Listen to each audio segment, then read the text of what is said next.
Welcome back, everyone, to theCUBE's live coverage here on the show floor at Google Next 2025. I'm John Furrier, host of theCUBE with Dave Vellante, Savannah Peterson, Paul Nashwati, all the SiliconANGLE team coverage and theCUBE research all here. Peter Bailis is here, VP of Engineering at Google.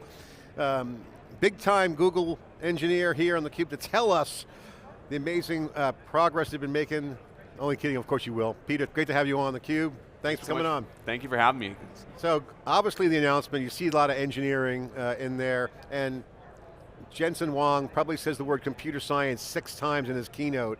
There's a lot of computer science and engineering going on right now in the large scale side of the systems architecture of Google Cloud and companies as they rethink things. So, first perspective is, what is your view on this revolution that's happening right now with GenAI? We've had machine learning for a while, that's in fraud detection algorithms, all the top banks, but now GenAI changes the game, how storage behaves, how everything's working. Yep. What is the systems thinking around this? Great question. So I used to actually teach computer science. That was my day job just maybe 10 years ago, right? Awesome. And the reason why I think those first principles are coming into play again is that with GenAI and models like Gemini, it's like you have a new type of computer, right? You program it differently, you program it using text, you can train it. You don't train your microprocessor, you don't train your SCSI disks, right? And it's very empirical. You know, even when we work with DeepMind, right? It's constantly an experimental loop. And so you've got your old computers, right? And you've got the hardware everything's running on, but the new computer is an entirely new beast. So you got to go back to first principles and say, how do I decompose complex problems into simpler ones to go and solve? What should be deterministic? When do I give an LLM a calculator versus ask the LLM to do the calculator itself? That's the new computer science with LLMs. And that has not yet made its way into the textbook, mostly online, but awesome point. How does that change the partner ecosystem? How does that change what you guys do? And ultimately the customer who's sitting there saying, okay, I need to take advantage of the horsepower, AKA the democratization of supercomputing, and new software methods, which are probably going more low level than high level because of the auto programming. So again, the shift on software changes. Open source is a big dynamic on that. How's that impact the customers and partners? I mean, I think from a customer and partner perspective, what's amazing is that the barrier to get started is so low. You know, the models are available via API, you can try them out in your browser, and what you get in the API is what you can get on AI Studio today. And so, you can experiment and prototype so quickly. I think where the real focus has been on the product side, especially on the teams we've been working with, are how do we teach Gemini and teach our frontier models to use the existing systems that we have? How do we teach it to use BigQuery? How do we teach it to use a semantic layer? How do we go and build up abstractions on top of these existing systems so that instead of just going straight to the raw LLM and building all that scaffolding and tool use yourself, there's more batteries included. So you had me at SCSI. I haven't heard that term in a while. So, okay, so the entire, we always talk about how the entire stack is changing, becoming AI optimized, but I feel like for Google, it's like this era, you were built for this era. But I mean, 7th generation TPU, obviously that you were preparing for this moment, but can you talk about how the stack has changed, broadly, but specifically what it means for Google? You talked about bringing intelligence to things like BigQuery. Let's dig into that a little bit. Yeah, Google today is still the only frontier model provider, the best models in the world competing on all of the leaderboards. That's also a hyperscaler. And so what that means is our opportunity as a cloud is to ensure that the models know how to use those hyperscaler technologies, that we collaborate with the teams that are doing the pre-training and post-training of the models, ensure the models have native understanding of how to go and use the supercomputer that is Google Cloud. So for example, how do we make our models the best in the world at querying data for our customers in SQL, and BigQuery, and AlloyDB, and Spanner? How do we go and make sure that it knows about cloud operations and Cloud Run, and it can go and take actions on users' behalf? And what's interesting is, you can go and fine tune other frontier models, but they're not natively infused into the stack. And our ability to go and take those learnings and requirements from the the hyperscaler software and hardware stack we've built and put that into the training data mixture for some of, if not the most capable models in the world, that's just a massive opportunity. Yeah. The other thing with this, being the hyperscaler, when you look at what we're doing with the latest generation TPUs and say the Flash family of models, they're incredibly efficient and they're incredibly cost effective. You know, Gemini Flash, when it was first released, is so efficient and just really, you know, blew open the possibilities in terms of deploying these models at scale. So take that to, say, BigQuery. I mean, I could layer Anthropic on top of Snowflake, Yep. okay, and get some good results on my analytic. What's different with taking, you know, Gemini and infusing it into BigQuery? It's a great question. So one, we've taught Gemini how to use BigQuery incredibly well. All of the BigQuery specific syntax, all the BigQuery specific operators. We have an amazing code generation, code assistance tool in BigQuery powered by Gemini, and that system has phenomenal acceptance rate. So 60% of suggestions that Gemini generates for arbitrary queries across thousands of customers in BigQuery are accepted, which is, you know, by some measures double the typical acceptance rate for a code generation product. The other reason why this is possible, it's not just the model. So when you look at what's going on in BigQuery, you have organizations on a private organizational basis running thousands, if not hundreds of thousands of queries every day. Those queries tell you something about what's important to that organization, what's important to each user, what tables are valuable, what queries a user might ask in the future. And so we actually do advanced retrieval in RAG, using all that context inside of BigQuery in a private and secure way. And so the model can understand from you and from users like you what is most relevant. And that is a big contributor, like massive contributor to our ability to give really, really accurate SQL generation and also power our data agents. I got 100 more questions before we end, but you go. No, but on this point, this is where on the keynote they talk about native tool use. Yep. You're getting specific inside your own tool natively with Gemini. Yep. That can be used by other models or directly with Gemini, right? Is that right? So we have an amazing tool for querying data, which is our SQL generation models. Those are exposed in the future through the agent development kit. So if you want to build an agent that knows how to query data in Google, you'll get the best possible results. We are also taking that existing tool, and when you use Gemini in BigQuery, it uses the SQL generation capabilities, and when you use our conversational analytics product, which is, you can white label a custom conversational agent on top of your data, it's going to use the exact same code paths. And so it's really a virtuous cycle where we have all this context around what users are doing, we can inject at runtime, and based on the loss patterns we see with our customers, we can go and improve the core model by working with, you know, DeepMind and upstreaming that so that Gemini, each and every release, not just the 2.0 and the 2.5, but every month, gets better and better and better at using data. This I find fascinating because a lot of the customers we talk to that are doing AI projects, they're all kind of like, I won't say deer in the headlights, but they're kind of deer in the headlights in the sense of they're consumers of AI, but yet have to apply AI to their own native things. Yep. Which you're explaining that you do, and then offer that up to other things. This is a path we see. Yep. How is the role of research? You mentioned DeepMind, that came up in the keynote. World-class research and models was a category on the components that Kurian laid out. Okay, so what do customers do? Do they do AI on their own things first? Yep. And then consume AI, or so now they're producing kind of AI. Take me through that, I'm trying to figure this out. It's a great question. I think GenAI captivated the imagination. One, the consumer experience like Gemini, it's magical to go and chat with a LLM. And two, through demos, right? You know, amazing demos. Magic. So we're in the hype cycle now where you got to go and show results. And we found on the data side with our data agents, essentially a recipe for going and building conversational experiences on top of data. I talk to customers all the time, and talking to them kind of all week here at Next.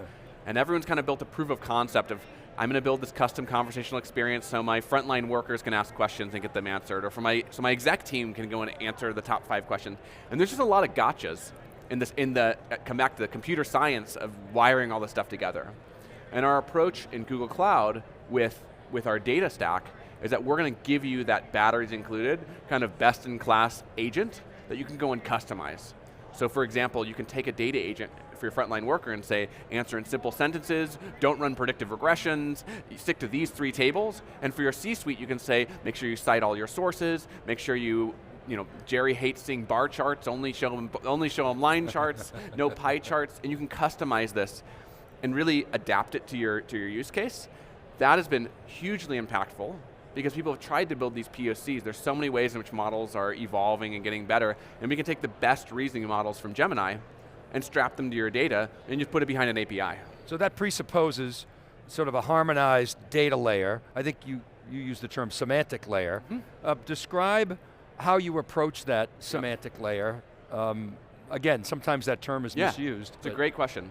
So, one of the reasons why these kind of conversational experiences have historically been hard, there have been companies trying to do this for 15, 20 years, probably since the beginning of data, is when I ask a question like, what was our total sales last year? Well, what do you mean by sales? Right, is it revenue? Is it based on bookings? ARR. Is it ARR? Yeah. And then what's last year? Is it last fiscal year? Last calendar year? Context. Lots of context. Yeah. So with Gemini in cloud data, you don't have to use a semantic layer. The model's pretty smart at figuring this out. And if you give it context, like I work at X company and it knows about your 10K from all of the pre-training, it might know where your fiscal year is, right? But if you really want to be accurate, we have a product called Looker, which has a semantic layer. You define in code what we mean by fiscal year, what we mean by revenue, what we mean by customer, and that's kind of a contract. And we actually taught Gemini to go and reference that semantic layer when it's answering questions. So if you define a semantic layer, based on our internal benchmarking, compared to going to the raw data, you can reduce errors by 2/3. And you can cite your sources saying, hey, when you said sales, this is what I interpreted as. And by the way, this isn't just something I made up. This is something that John wrote down in Looker, last Monday, and has been version controlled and is under testing, and we think this is pretty right, versus I took a guess. So you got lineage in there on all the sources. Exactly.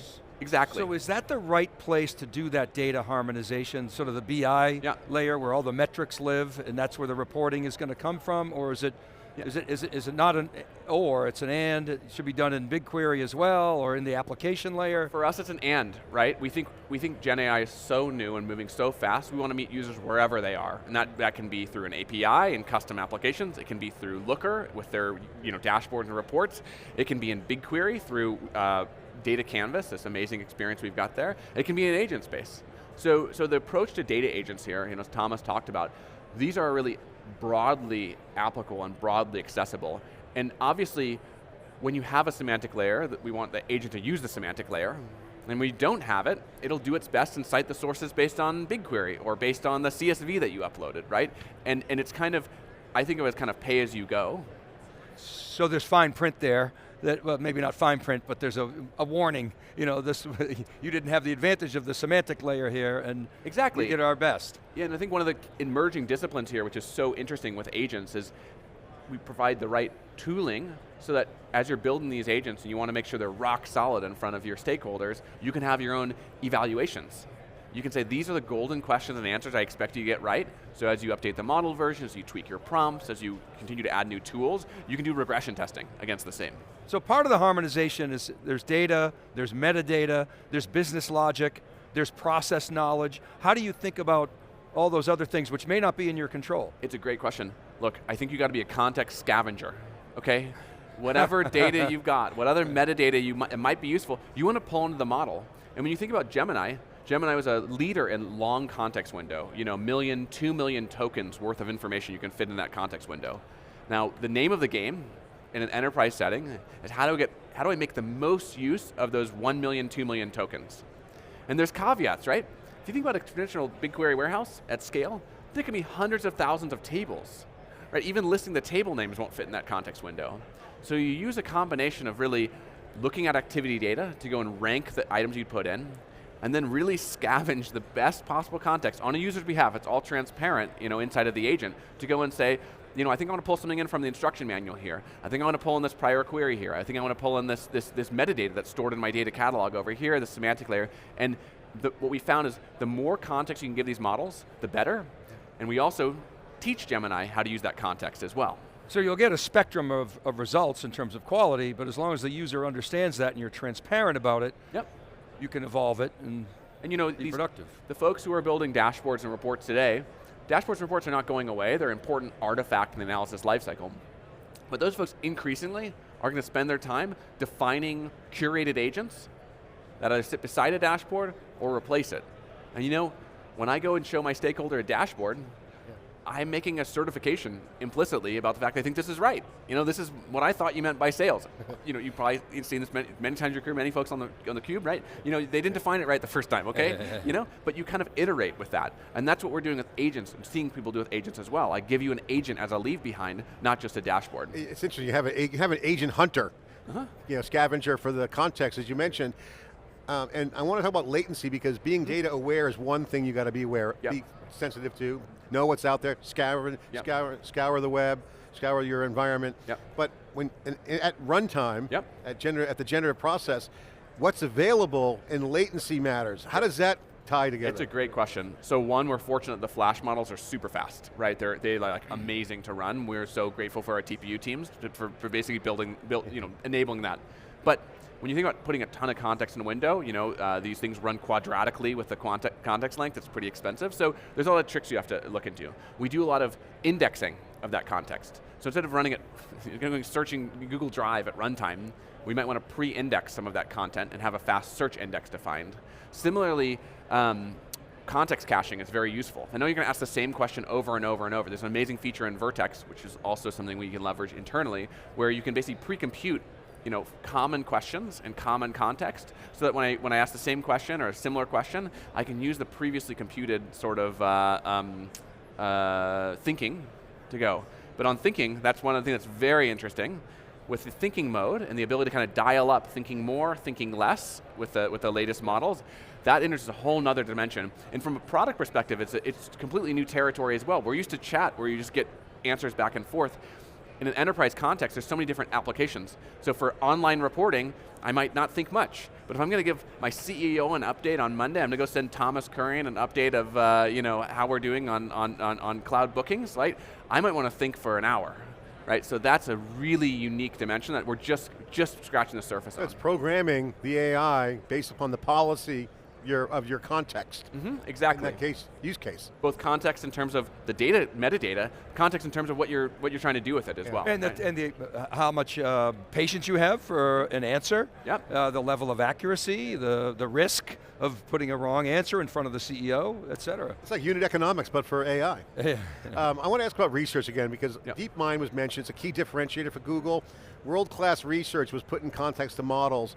How should customers think about their side of the equation? Should they be doing research like Google? And what does the research component with DeepMind do for Google? They gave some examples, WeatherNextZ, AlphaFold, pushing the innovation boundaries. Do customers, can they do that too on their side? And if so, what would be your advice to kind of be ready with the right, I guess, prep? Well, research, I don't know. It's a great question. You know, the construction of these foundation models is a massive capital intensive process, right? And we have customers on our cloud who are training frontier models themselves, right? They're actually going and building on our TPUs their frontier models. I think the most practical near-term advice I give to customers is, just because we train Gemini, which is an unbelievable model, model family, very hard to replicate, doesn't mean the training stops with us. So you can fine-tune these models on your own data and on your own use cases. And this becomes really relevant in kind of two different domains. One is, if you're doing something that Gemini's never seen before, let's say you have highly specific, you know, data types, or highly specific, you know, highly regulated industries, something you really need to go and do, you can use our APIs to go and fine-tune and build a custom Gemini just for you. The other thing you can do, if you're doing, say, massive data processing, incredible scale, you can also train smaller models.